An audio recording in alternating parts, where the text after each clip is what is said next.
Hello students. चलिए इस part में हम देखेंगे meaning and definition of accounting accountancy, basis of accounting system and qualitative characteristic of accounting informations. तो चलिए शुरू करते हैं। Meaning of accountancy. Bookkeeping is a part of accounting. It is a primary stage in accounting. It is the process of recording transactions in the books of accounts. Accounting is part of accountancy. Accountancy is the practice of recording, classifying, and reporting of business transactions for a business. Accounting principles are the basic norms and assumptions developed and established as the basis for accounting system. These principles are adopted by the accountants universally. तो student चलिए इसे हमने read तो कर लिया, अभी इसे interpret करते समझते हैं। बुक कीपिंग क्या स्टूडेंट, जस्ट अभी हमने कवर अप किया लास्ट पार्ट में बुक कीपिंग और अकाउंटेंसी के बीच में डिफरेंस। बुक कीपिंग क्या है? Is a part of accountancy, accounting, बरोबर ना। अकाउंटिंग एक बड़ा कॉन्सेप्ट है, बुक कीपिंग एक छोटा कॉन्सेप्ट है। ठीक है। बुक कीपिंग इट मतलब यहाँ पे बुक कीपिंग लिखा है। Book keeping is the primary stage in accounting, ये भी हमने डिफ्रेंशिएट बिटवीन में देखा था। ठीक है, ये प्राइमरी स्टेज है और अकाउंटेंसी क्या स्टूडेंट सेकेंडरी स्टेज है। ठीक है। It is the process, it ये किस लिए यूज किया अगेन? बुक कीपिंग के लिए। Book keeping is the process of recording transactions in the books of account, correct. Book keeping में हम जो भी ट्रांजेक्शन है खाली इसको हम रिकॉर्ड करते हैं, दैट्स इट। ठीक है। अकाउंटिंग दूसरी तरफ student, accounting is a part of accountancy. ठीक है ना। तो अकाउंटिंग जब हम वर्ड यूज करते हैं वो किस लिए यूज करते हैं? अकाउंटेंसी को रिप्रेजेंट करने के लिए। ठीक है ना। तो accounting represent accountancy, accounting is a part of accountancy. ठीक है। अकाउंटेंसी क्या है student? Accountancy is the practice of recording. तो अकाउंटेंसी में भी हम लोग रिकॉर्डिंग तो करते हैं, रिकॉर्डिंग करते हैं, साथ में चीज़ों को क्लासीफाई करते हैं स्टूडेंट। एक्सपेंसेस के बेसिस पे अकाउंट्स को हम क्लासीफाई करते हैं। ठीक है। आप देखोगे कितने टाइप के अकाउंट्स होते हैं वो आगे इस चैप्टर में देखने मिलेगा। ठीक है ना, नेक्स्ट चैप्टर में। And reporting the business transaction for and reporting the business transaction for a business. तो बिजनेस की जो ट्रांजेक्शन है स्टूडेंट उनको हम प्रॉपरली एनालाइज करके इंटरप्रेट करके रिपोर्ट करते हैं in accountancy. Okay. Accounting principles are the basic norms and assumptions developed. ठीक है। स्टूडेंट अकाउंटिंग करने के लिए हमने कुछ प्रिंसिपल्स, अकाउंटिंग प्रिंसिपल्स बनाए हुए। ठीक है ना। कुछ अकाउंटिंग प्रिंसिपल और कुछ अजम्पशन, अजम्पशन मतलब वो चीज़ों को हम हमें मान के चलना पड़ेगा। ठीक है ना। तो कुछ प्रिंसिपल्स मतलब रूल्स एंड रेगुलेशन और कुछ अजम्पशंस डेवलप किए हुए हैं ताकि हम लोग रूल्स एंड रेगुलेशन के हिसाब से अकाउंटिंग सिस्टम फॉलो कर सके। Okay. And this principles are adopted by accountant universally, और इन प्रिंसिपलों को सारे अकाउंट ने यूनिवर्सली एक्सेप्ट किया हुआ है स्टूडेंट। ठीक है, अडॉप्ट किया हुआ है। ओके। तो चलिए अभी हमने स्टूडेंट सबसे पहला यहाँ पर डिफरेंस देख लिया बुक कीपिंग और अकाउंटेंसी में क्या है, एक बार फिर से। ठीक है। चलिए moving further, definition of definition of book keeping आना चाहिए स्टूडेंट। ठीक है ना। Definition of book keeping. Okay, यहाँ से मैं काट देता हूँ। Definition of book keeping. Accountancy refers to the entire body of the theory and the process of accounting by Kohler। ठीक है स्टूडेंट, अकाउंटेंसी मतलब क्या?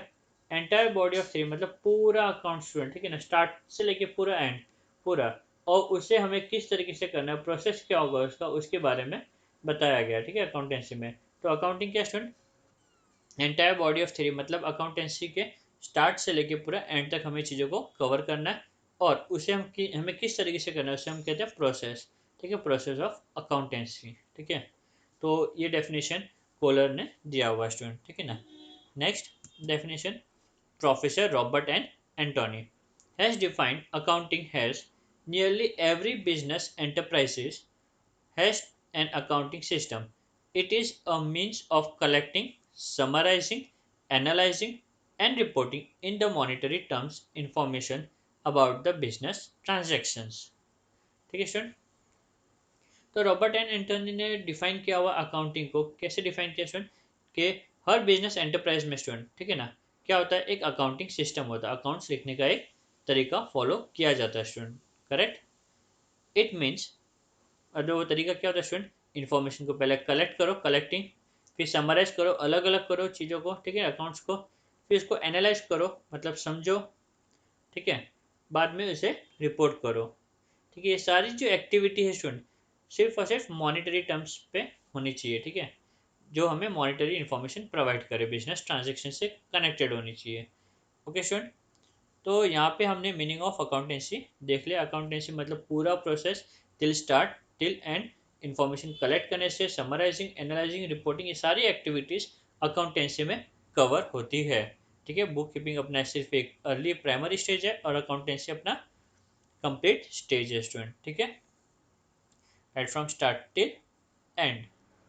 ओके, तो चलिए स्टूडेंट देखते हैं नेक्स्ट बेसिस या फिर मेथड ऑफ अकाउंटिंग सिस्टम। हम अकाउंट्स किस तरीके से लिख सकते हैं, बराबर। हमने देखा था कि कुछ सिस्टम्स होते हैं जिसके थ्रू हमें अकाउंट्स लिखने पड़ते, तो वो सिस्टम कौन कौन से सिस्टम है वो हम इस पार्ट में देखेंगे स्टूडेंट। ठीक है, बेसिस ऑफ अकाउंटिंग। ठीक है, there are mainly three bases or method of accounting in common usage, namely कौन कौन से स्टूडेंट वो देखते हैं। सबसे पहला कैश बेसिस, सेकंड एक्रूअल और mercantile basis, and thirdly mixed और हाइब्रिड बेसिस। तो स्टूडेंट अकाउंटिंग करने के तीन तरीके, तीन सिस्टम हमने डेवलप करके रखे हुए। ठीक है, तो जो सबसे पहला सिस्टम है स्टूडेंट अकाउंटिंग का वो क्या है, कैश बेसिस। ठीक है ना, क्या दिया हुआ स्टूडेंट, कैश बेसिस। इसमें क्या होता है स्टूडेंट, जो भी ट्रांजेक्शन बिजनेस में होते हैं अगर वो कैश में होगा तो ही हम रिकॉर्ड करेंगे। अगर कोई क्रेडिट ट्रांजेक्शन है, ठीक है ना, जहाँ पे पेमेंट बाद में किए जाते हैं, वैसे ट्रांजेक्शन को हम रिकॉर्ड नहीं करते स्टूडेंट। ठीक है, तो ये पहला सिस्टम था अकाउंटिंग करने का। नेक्स्ट जो सिस्टम है स्टूडेंट अकाउंटिंग का वो एक्रूअल या फिर उसे हम मर्केंटाइल बेसिस भी कहते हैं। ठीक है, एक्रूअल और मर्केंटाइल में स्टूडेंट क्या होता है कि सिंपल सा एग्जांपल ले लेता हूँ। जो खर्चा पर्टिकुलर ईयर का है, समझो ये अप्रैल है अपना स्टार्टिंग फाइनेंशियल ईयर और ये अपना मार्च है, अप्रैल टू मार्च ही 12 मंथ हमने कवर किया। ठीक है, समझो हमारे पास स्टूडेंट कोई स्टाफ जॉब पे है, तो उसको मैं एवरी मंथ पेमेंट, स्टाफ को क्या होता है स्टूडेंट एवरी मंथ पेमेंट मिलता है, तो एवरी मंथ मैंने पेमेंट किया, बट टिल जैन, जैन तक मैंने एवरी मंथ पेमेंट किया। जैन में कुछ फाइनेंशियल प्रॉब्लम की वजह से स्टूडेंट्स मैंने उसे फेब और मार्च ये 2 महीने का पेमेंट नहीं किया। ठीक है ना, तो यहाँ पे मैंने जैन टू फेब तो पूरा पेमेंट किया, वो तो मैं रिकॉर्ड करूंगा ही। ठीक है ना, बट जो मंथ का मैंने पेमेंट नहीं किया, बट भले मैंने पेमेंट नहीं किया बट खर्चा तो कौन सी मंथ का था, फेब और मार्च का ही था ना। भले मैं उसका पेमेंट अप्रैल में करूँ, बट क्योंकि वो खर्चा फेब और मार्च में इनकर्ड हुआ स्टूडेंट, ठीक है ना, तो मुझे उसे रिकॉर्ड करना पड़ेगा। तो एक्रूअल और मार्केटल बेसिस में स्टूडेंट भले एक्सपेंस इनकर्ड हुआ है कि नहीं हुआ, अगर वो एक्सपेंस एक्रू हो गया, एक्रू मतलब इनकर्ड हो गया, ठीक है, वो पर्टिकुलर मंथ में, तो मुझे उसे रिकॉर्ड करना ही पड़ेगा। ठीक है, ये सिस्टम कहता है एक्रूअल और मार्केटल बेसिस। एंड लास्टली मिक्स्ड और हाइब्रिड। मिक्स्ड और हाइब्रिड सिस्टम में स्टूडेंट हम दोनों भी मेथड कंबाइंड मिक्स्ड फॉलो करते हैं स्टूडेंट। ठीक है, ये वाला मेथड इंडिया में अडॉप्ट नहीं होता है। इंडिया में सिर्फ दो ही सिस्टम अडॉप्ट होते हैं, फर्स्ट है cash basis and second accrual और मर्केंटाइल बेसिस। फर्स्ट ईयर में आपको सिर्फ एक्रूअल और मर्केंटाइल बेसिस के थ्रू आपको अकाउंट सीखना है। In second year you will find a chapter in which accounting is done on the basis of cash basis. ठीक है, तो चलिए स्टूडेंट आगे इसे हम तीनों को समझते एक बार। First cash basis. ठीक है, under the cash basis of accounting, actual cash receipts and actual cash payments are recorded in it. In this basis, revenue is recognized when cash is received and expenses are recognized when cash is paid. Example, any income received, second, any expense paid. Such a method of accounting is usually followed by professionals such as doctors, lawyers, chartered accountants, CA, and not for profit organisation student. ठीक है, तो ये method student ये सारे लोग follow करते हैं। Doctors हो गए वो कैश सिस्टम फॉलो करते हैं, lawyers, chartered accountant and not for profit organisation, ये सारे ऑर्गेनाइजेशन कौन सा मेथड फॉलो करते हैं, कैश बेसिस। और कैश बेसिस में क्या होता है स्टूडेंट, जब कभी भी हमें इनकम मिला तभी हम रिकॉर्ड करेंगे, नहीं तो रिकॉर्ड नहीं करेंगे। ठीक है, जब कभी भी हमने एक्सपेंस पे किया तो ही हम इसे रिकॉर्ड करेंगे, नहीं तो नहीं करेंगे। ठीक है ना, ये ऊपर जो मैंने एग्जांपल आपको बताया था उसमें समझो मैंने अप्रैल से लेके मार्च तक मैंने किसी स्टाफ को अप्रैल से लेके जैन तक ही पेमेंट किया है, तो मैं एक्सपेंस में सिर्फ जैन तक का ही एक्सपेंस रिकॉर्ड करूंगा, ठीक है ना।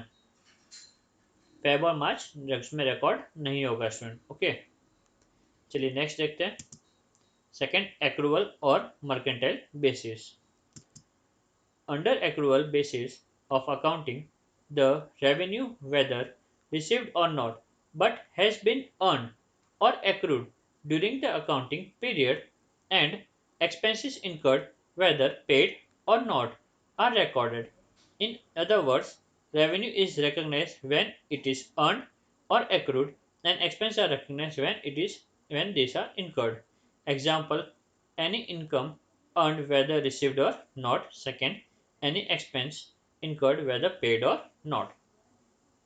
ओके स्टूडेंट, तो चलिए इसे वापस एक बार रीड करके समझ लेते हैं। Under accrual system of accounting, the revenue whether received or not, भले हमारा जो इनकम है हमें मिला है कि नहीं मिला है, बट हमने अर्न कर लिया स्टूडेंट, क्या कर लिया, अर्न कर लिया, ठीक है ना। और एक्रूड या फिर वही मतलब एक ही हो गया, हमने अर्न कर लिया ड्यूरिंग द अकाउंटिंग पीरियड, ठीक है, तो उसे हम रिकॉर्ड करेंगे, उसे हम क्या करेंगे स्टूडेंट, रिकॉर्ड करेंगे, ठीक है। And secondly, expenses incurred whether paid or not are recorded. जैसे ये वाला एग्जांपल मैंने आपको बताया, ठीक है ना। एक्सपेंसेस भले मैंने यहाँ पे 2 महीने का पे नहीं किया, तो ये 2 महीने का भी मैं क्या करूँगा स्टूडेंट, एक्सपेंस को रिकॉर्ड करूँगा, ठीक है।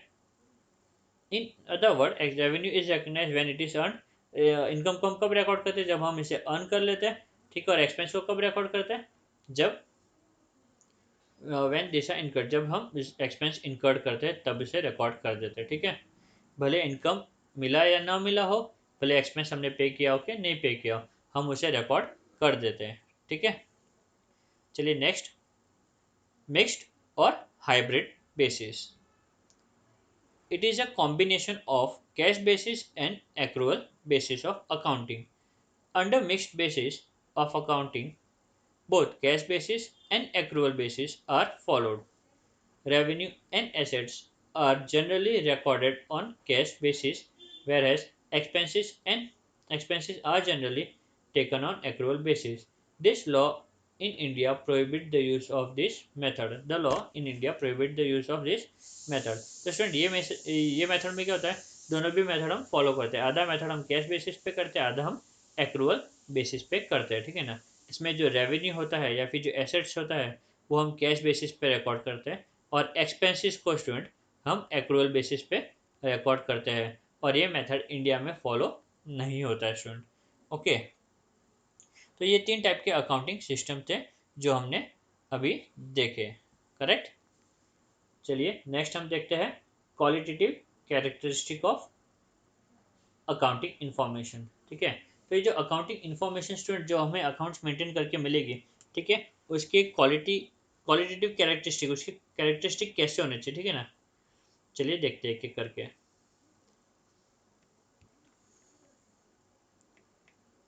Accounting means the numerical qualitative presentation of the business transaction of the financial nature. While recording accounting information in the books of account, we must observe the following qualitative characteristics of accounting, ठीक है student. तो numerical information हमें student business transaction में present करने होते हैं, ठीक है ना। अकाउंटिंग में क्या पूरा है, न्यूमेरिकल ट्रांजेक्शन्स को ही प्रेजेंट करना है, ठीक है। तो ये प्रेजेंट करने के समय या फिर ये इन्फॉर्मेशन को यूज़ करने के पहले स्टूडेंट हमें कुछ चीज़ों का ध्यान रखना पड़ता है, ठीक है ना। वो जो चीज़ें हमें ध्यान रखनी स्टूडेंट, उसे हम कहते हैं क्वालिटेटिव कैरेक्टरिस्टिक, ठीक है। उसके वजह से स्टूडेंट हमारे जो अकाउंट्स का जो क्वालिटी होता है स्टूडेंट, वो क्या होता है, काफ़ी बेटर होता है स्टूडेंट, ठीक है। तो चलिए कौन कौन सी चीज़ों का हमें ध्यान रखना चाहिए अकाउंट्स लिखते समय। तो qualitative characteristic of accounting information. First, reliability of accounting information. तो स्टूडेंट इंफॉर्मेशन जब हम लिख रहे हैं, वो इंफॉर्मेशन ओनर के लिए या फिर किसी भी पर्सन के लिए, ठीक है ना, गवर्नमेंट के लिए, ओनर के लिए, कस्टमर के लिए कैसा होना चाहिए, रिलायबल होना चाहिए, ठीक है ना, जिसपे वो ट्रस्ट कर सके, ठीक है। Next, understandability of accounting information, ठीक है। थर्ड पॉइंट हो गया स्टूडेंट यहाँ पे, अकाउंटिंग इंफॉर्मेशन कैसा होना चाहिए, जो हम इजीली अंडरस्टैंड कर सके, ठीक है। थर्ड पॉइंट है ये अपना। Next, relevance of accounting information, ठीक है। जो इन्फॉर्मेशन हम प्रोवाइड कर रहे हैं वो थर्ड पर्सन के लिए, आगे वाले पर्सन के लिए क्या होना चाहिए, रेलिवेंस होना चाहिए। रेलिवेंस मतलब यूजफुल होना चाहिए, ठीक है ना। तो यूजफुल इंफॉर्मेशन हमें अकाउंटिंग के थ्रू प्रोवाइड करनी है स्टूडेंट, ठीक है। रिलायबल भी होना चाहिए, यूजफुल भी होना चाहिए और अंडरस्टैंडेबल भी होना चाहिए। Next, comparability of accounting information, और वो अकाउंटिंग इन्फॉर्मेशन जो हम प्रिपेयर करेंगे वो कंपेरेबल भी होना चाहिए, ठीक है। Comparable from previous year, okay. Comparable from competitor, competitor से हम कंपेयर कर सके, ऐसे हमें फाइनेंशियल इंफॉर्मेशन प्रिपेयर करना है स्टूडेंट, ठीक है। तो चलिए एक एक करके देखते हैं, ये चारों पॉइंट हम कवर करते हैं क्वालिटेटिव कैरेक्टरिस्टिक के। तो सबसे पहला जो पॉइंट है स्टूडेंट वो है reliability of accounting information. Reliability is described as one of the two primary qualitative that is qualities, that is relevance and reliability. Okay, that makes accounting information useful for decision making.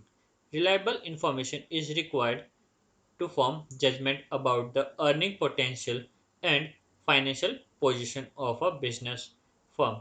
Reliability differs from item to item. Some item of information presented in an annual report may be more reliable than other. For example, information regarding plant and machinery may be less reliable than certain informations about current assets because of difference in uncertainty of realization. Okay student, सबसे पहले हम example समझ लेते हैं। अगर हम example समझ जाएंगे तो ये पॉइंट काफ़ी इजी हो जाएगा, ठीक है। क्या दिया हुआ, information regarding plant and machinery, ठीक है ना। जो अकाउंटिंग में हमें प्लांट एंड मशीनरी का जो इन्फॉर्मेशन मिलेगा स्टूडेंट, वो क्या होगा, कंपैरेटिवली लेस रिलायबल होगा। क्या होगा स्टूडेंट, लेस रिलायबल, ठीक है। क्यों वो लेस रिलायबल कम होगा, क्योंकि जो वैल्यू हमने प्लांट एंड मशीनरी की जो अकाउंट्स में लिखी है स्टूडेंट, बुक्स में लिखी है, उतना वो रियली फैच करेगा कि नहीं करेगा वो हमें पता नहीं है, ठीक है। We are not certain about that, about the income which we will earn by realizing it. Realize मतलब स्टूडेंट बेच देना, जो भी एसेट का वैल्यू लिखा हुआ है बुक्स में, उसे बेचने पे हमें उतने पैसे मिलेंगे नहीं मिलेंगे उसकी कोई सर्टेनिटी नहीं होती है। सिंपल सा एग्जांपल ले लेता हूँ, आपको दे देता हूँ एक, ताकि आपको ये इजीली समझ में आ जाए, ठीक है ना। आपने एक ब्रांड न्यू मोबाइल फ़ोन खरीदा स्टूडेंट, ठीक है ना। तो जब आप खरीद के उसे अपने बिजनेस में रिकॉर्ड करोगे, ठीक है ना, कि मैंने ये फ़ोन बिजनेस पर्पज़ के लिए ख़रीदा, 50,000 का फ़ोन है, ठीक है। तो आपने वो फ़ोन खरीद लिया, उसको रिकॉर्ड कितने में करोगे, 50,000 में करोगे।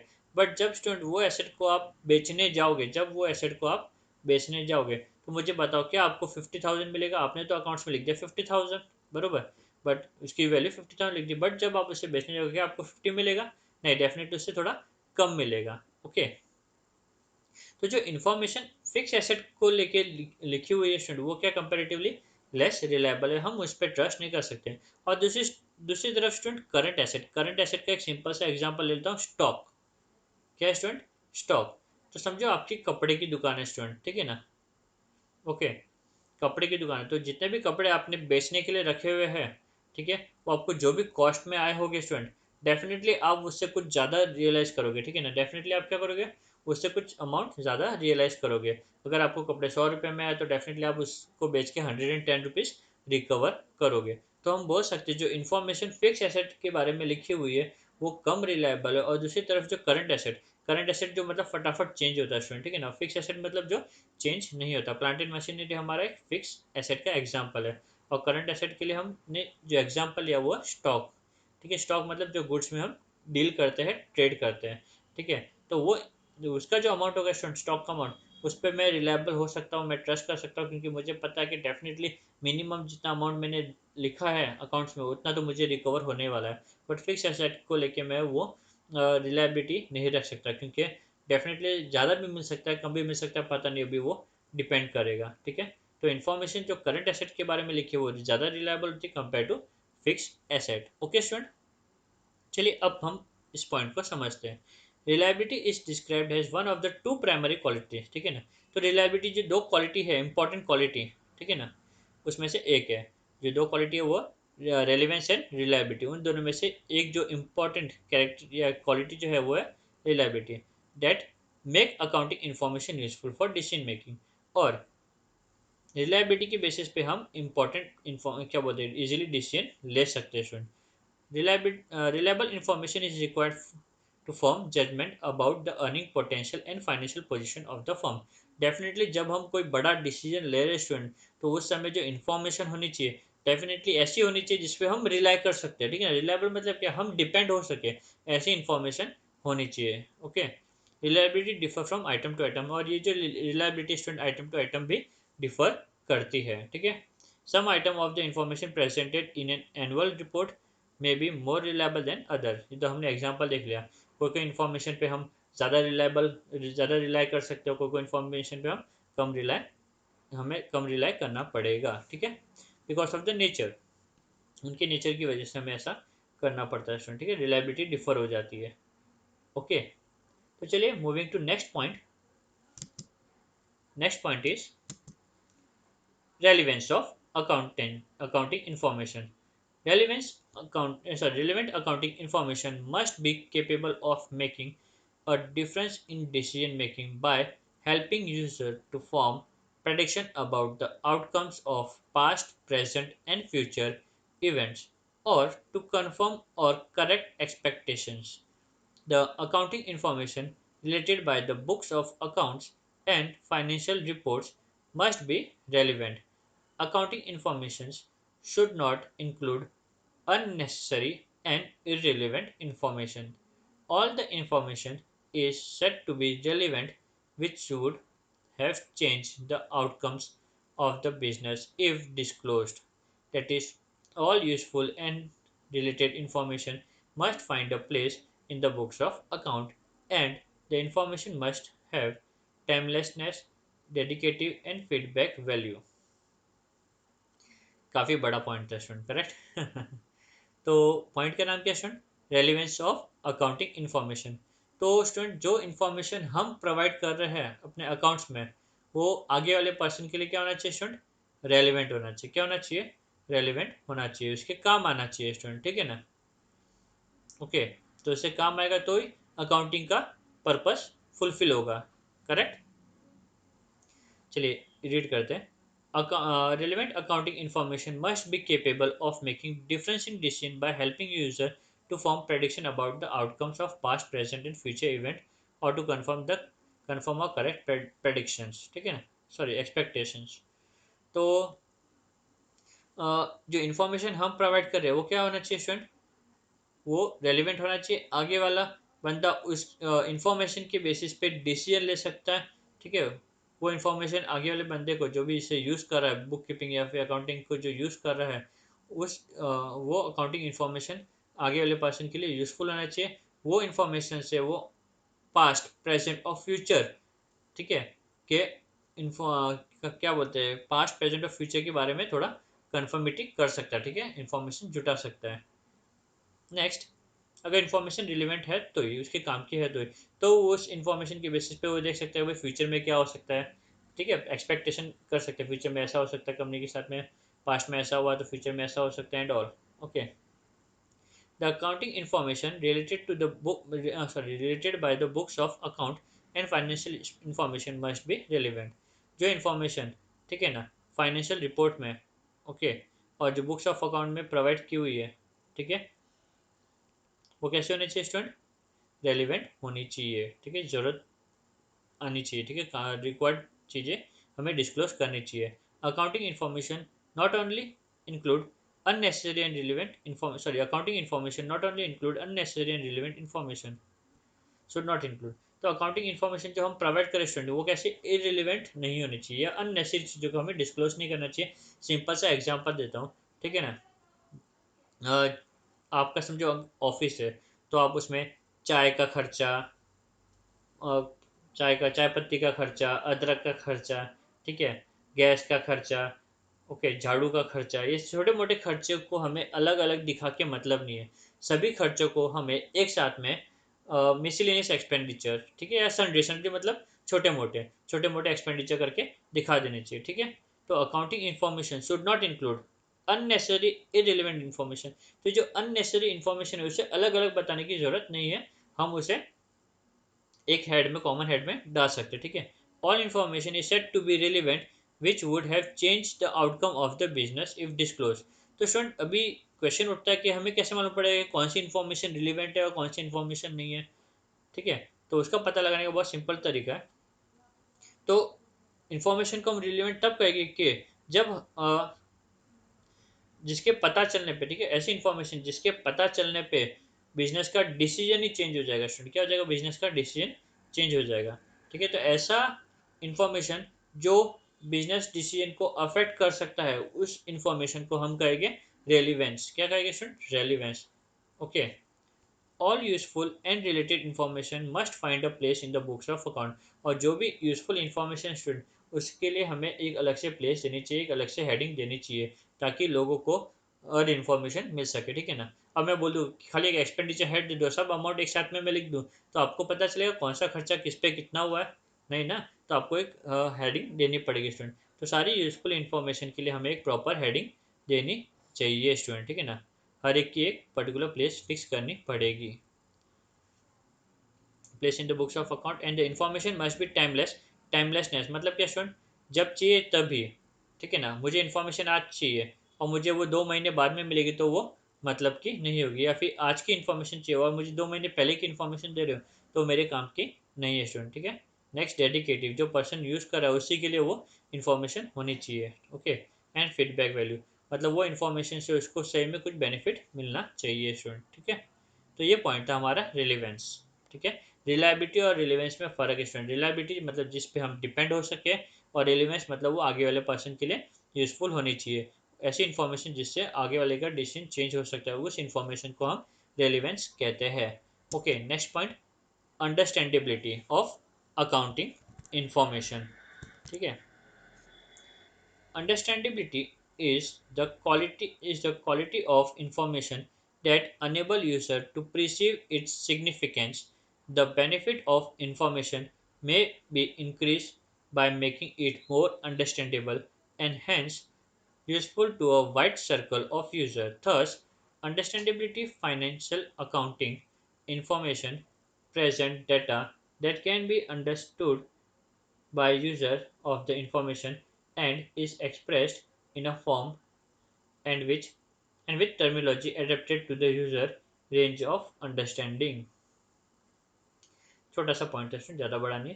Understandability of accounting information student, जो इन्फॉर्मेशन हम प्रेजेंट कर रहे हैं यूजर्स को। आपने देखा था यूटिलिटी ऑफ अकाउंटिंग, बरोबर ना, या बुक कीपिंग, कितने अलग अलग लोगों को ये बुक कीपिंग काम आती है। ठीक उसी तरीके से स्टूडेंट अकाउंटिंग भी अलग अलग लोगों को काम आती है। तो वो अकाउंटिंग इन्फॉर्मेशन आगे वाले को समझ में आना चाहिए स्टूडेंट। ठीक है ना? हमें ट्राई करना चाहिए सिंपल लैंग्वेज में उसे लिखने के लिए, ताकि ज़्यादा से ज़्यादा लोग इस अकाउंटिंग का बेनिफिट ले सके। ठीक है, ये जो इन्फॉर्मेशन है उससे उससे ज़्यादा से ज़्यादा लोगों को बेनिफिट मिल सके। तो हमें अकाउंट इस तरीके से लिखना है कि आगे वाले उसे इजीली समझ सके। ठीक है, हो सके उतना टेक्निकल वर्ड को यूज़ करना अवॉइड करना चाहिए। चलिए ठीक है। Fourth, comparability of the accounting information in making decision. The decision makers will make comparison amongst alternative, which is facilitated by financial information. Comparability implies to have like things reported in a similar fashion and unlike things reported differently. Information, if comparable, will assist the decision maker to determine relevant in financial strength and weakness and prospect of for the future between two or more firms or between peers in a single firm. Okay student, जो accounts हम prepare करेंगे वो कैसा होना चाहिए? It should be comparable, बरोबर ना? कैसा होना चाहिए? कंपेरेबल होना चाहिए। अगर इंफॉर्मेशन कंपेरेबल होगा तो हम क्या कर सकते हैं? इजीली डिसीजन कर सकते, इजीली डिसीजन ले सकते हैं, इजीली हम चीज़ों को कंपेयर कर सकते हैं। ठीक है। In making decision the decision maker will make comparison among alternative. वो अलग अलग अल्टरनेटिव के बीच में क्या करेगा स्टूडेंट? कंपेरिजन करेगा, which will facilitate by financial information. ठीक है, which is facilitated by financial information. तो ये जो है फाइनेंशियल इंफॉर्मेशन की मदद से इजीली चीज़ों को क्या कर सकता है? कंपेयर कर सकता है। Comparativity implies to having like things reported in a similar fashion. जो भी चीज़ें एक जैसी है स्टूडेंट, उसको हमें एक जैसे रिपोर्ट करना चाहिए। ठीक है ना? ताकि हम इजीली क्या कर सकें, कंपेयर कर सकें, और जो कुछ अलग चीज़ें है उसे हमें अलग से बताना चाहिए, ठीक है। जो कंपेरेबल नहीं है उसे हमें अलग से बताना चाहिए। तो इस तरीके से हम लोग क्या कर सकते हैं स्टूडेंट, बिजनेस के फाइनेंशियल स्ट्रेंथ और वीकनेसेस फाइंड आउट कर सकते हैं, बिजनेस कहाँ पे स्ट्रांग है और कहाँ पे वीक है। ओके, और हम दो फर्म के बीच में, दो बिजनेस के बीच में हम कंपेयर कर सकते हैं, या फिर अलग अलग पीरियड के बीच में भी हम स्टूडेंट क्या कर सकते हैं, कंपेयर कर सकते हैं। ओके स्टूडेंट, तो यहाँ पे ये हमारा जो था qualitative characteristic of accounting information complete होता है स्टूडेंट, ठीक है। नेक्स्ट पार्ट में हम देखेंगे बेसिक अकाउंटिंग टर्मिनोलॉजीज, ठीक है। अकाउंट्स में जो टर्म यूज होते हैं उनके बारे में जानने की कोशिश करेगा स्टूडेंट। ये सेशन, अगला वाला जो सेशन है बेसिक अकाउंटिंग टर्मिनोलॉजी, वो काफ़ी इंपॉर्टेंट होगा स्टूडेंट, और काफ़ी कुछ आपको इस नेक्स्ट पार्ट में आपको सीखने मिलेगा स्टूडेंट। Okay, thank you.